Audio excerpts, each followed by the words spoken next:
Are you looking for the easiest scone recipe ever? Well, stick around and I'll show you how to make these never fail scones. These ones here, 3 ingredients. These, just 5 ingredients. Let me show you how. Hi, I'm Charity from Accessible Nutrition. I'm one of the co-authors of a cookbook called Easy Healthy Tasty, which has been written to help you in the kitchen. I thought I would show you my never fail recipe for making scones, because I know that some people think that they're tricky and some people have trouble with making scones, but one of my mentors from a few years ago showed me this recipe. So since then, I've always called it Barbara's Never Fail Scone recipe. So we're going to make Barbara's Never Fail scones today. Hopefully you might have most of the ingredients at home and you could make them for your mum tomorrow maybe. So we're going to start with a bowl, and I've got a strainer here that we're going to use as a sieve. If you've got another type of sieve, go ahead and use it, but not everyone does. Most people have something like this hanging around the kitchen though, so we're going to use this to sift our flour. And the reason that we do that is to make sure that it's nice and airy and there's no lumps. So I've got self-raising flour here because this recipe is wonderful. I think of it as a recipe of threes. It's 3 ingredients and you want to try and remember the number 3. So we're going to start by sifting 3 cups of self-raising flour. And so that's 3 cups of self-raising flour. And we're just going to sift that into the bowl, just to put air in there and to get rid of any lumps. But if you look in there, you can see that I've got lumps that we really don't want. So it's a good idea to sift your flour for this recipe. I don't sift my flour very often, but I think you need to when you're making scones. All right, so that's sifted.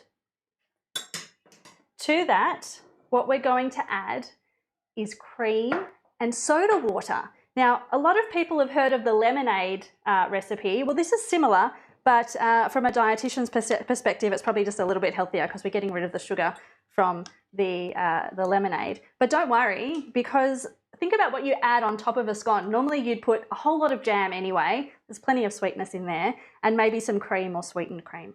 So we're going to add to our measuring jug here 300 mils of cream.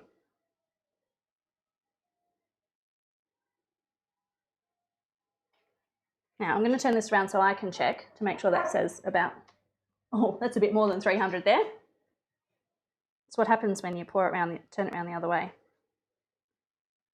Okay, that's close enough to 300 mils there. And to that, we're going to add 300 mils of soda water. So you can see why it's a recipe of threes. 3 cups of flour, 300 mils of cream, and 300 mils of soda water. Now you might notice that my measuring cup only goes up to about 500, but I know that at the top of the word Pyrex there, it's roughly an extra 100 mils. So let's try and get it to there. Oh.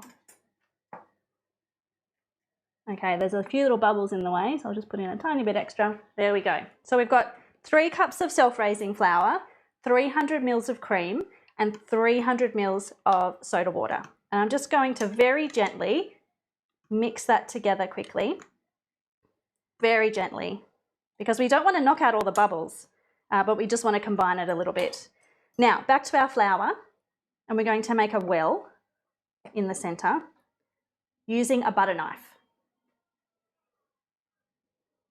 And then we pour in our cream and soda water. Sometimes I just give it a bit of a swirl when I get most of the way to the bottom, just to hopefully get all of that in the bowl. Now we get our knife and we fold this through. So we don't want to use a wooden spoon or even a metal spoon.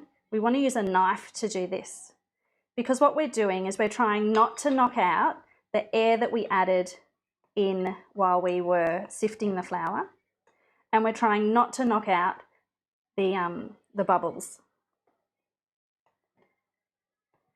So this takes a moment, but believe me, it's worth it. So I just go around the outside of the bowl and then through the middle. around the outside and through the middle.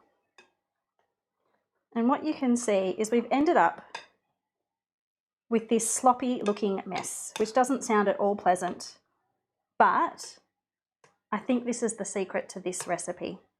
The dough is super moist. So now, I need that flour back. Now what we're going to do is very, very generously dust the surface of our bench because this dough is super sticky. And now we'll use the knife again to help us get this out of the bowl and onto the bench.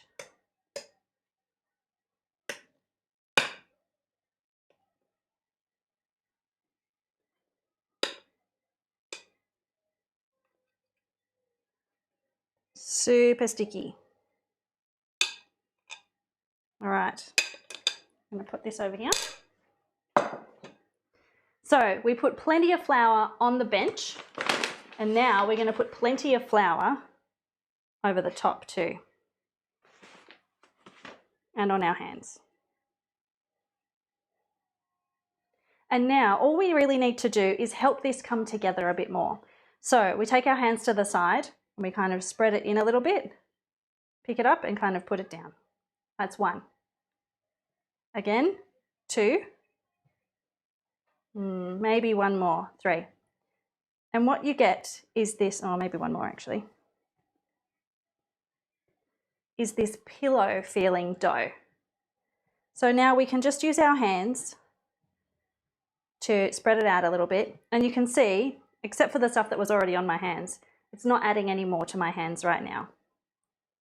So our scone dough is ready to go. All we have to do is, I guess, cut it up. So you can do that a couple of ways. You can just use a knife and cut it if you like. Or you can use like a scone cutter if you've got those, or a cookie cutter. Or if you haven't got things like that, you can even just use a glass. Now this glass, I made a test batch with this glass and it's probably a little bit big for my liking, so I'm not going to use that one today. So to cut out our scones, we want, again, a little handful of flour, and that's because the inside of this dough is super sticky. So we're going to dust our scone cutter and then we're going to cut out a scone. And there's one. I'm just going to grab my tray.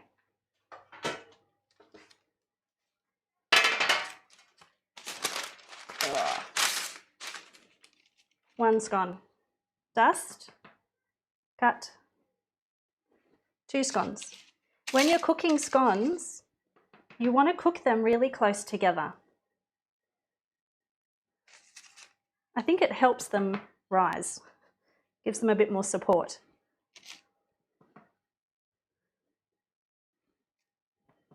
So we're just cutting out our scones. And really, I think, how long have we been going for? Not even 10 minutes. And we're almost ready to put these in the oven. So I have preheated my oven to, it's a hot oven for scones, so 220 degrees.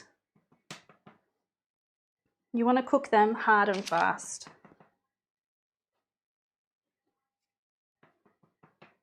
And you can see this one, I didn't actually quite make a full circle, but really, I don't think it matters. Okay, so we've got a few little bits left over here that we can put together, probably only one more time. And these ones will probably look even more rustic, but that's all right too. All right, off we go. I reckon we can get a full tray. That one's looking a little bit, we'll call it extra homely. There's that one.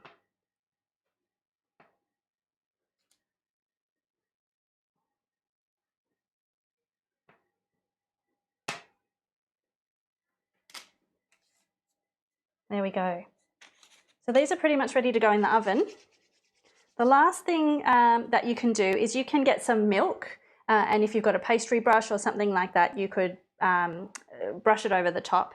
but I'm a bit lazy and I don't have a pastry brush, and there's a little bit of leftover cream mix in here that I think we can just use instead. So I'm just going to use my fingers and dab it over the top of these scones, and that just helps give them a little bit of extra, makes them a little bit more golden when they cook. So in case you missed it, this is the recipe of threes.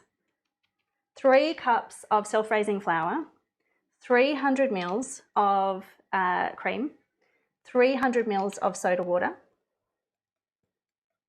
and you mix it together using a knife, and you form a very, very, very sticky, soft dough.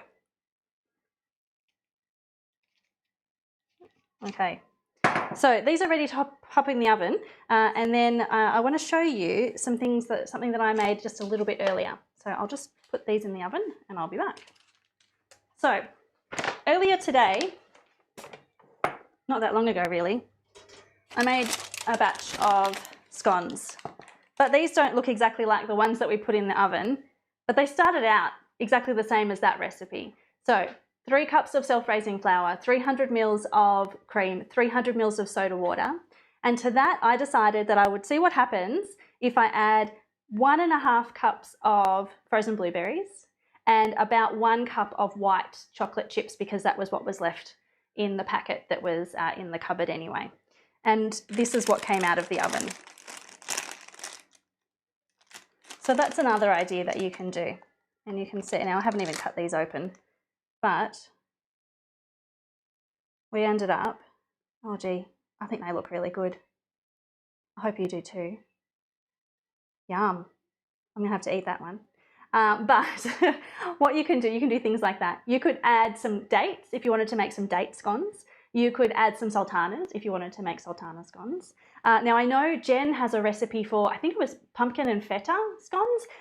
I haven't made that. I have to admit, I'm not one that makes savoury scones. So I think it'll be really good when Jen gets around to making that video. We can see how she does hers and whether it's the same sort of idea or whether she makes them the more traditional way of making scones, which is where you would get cold butter and you would rub it into the flour and then you would add milk instead. But I never had great success with that method until Barbara showed me her Barbara's Never Fail Scone recipe. So I hope that's been helpful for you to see another way to make scones that is super easy. I've never had it fail on me, 100% honestly. I've never failed with making scones since Barbara showed me her recipe. We're going to leave those to cook in the oven until they sound hollow, which at that size scone might take 15, maybe 20 minutes. But once they start to look a bit golden, give them a tap on the top and hopefully you might be able to hear. I'll bend down a little bit. Probably can't hear it, but they sound hollow. They sound like knocking on a door. They don't sound like they're still really moist and sticky inside, but when you open them up, you can see that these are still lovely and moist in a nice way, not in an undercooked way. Have a good evening. Have a great Mother's Day, and we will see you next time. Thanks. Bye-bye.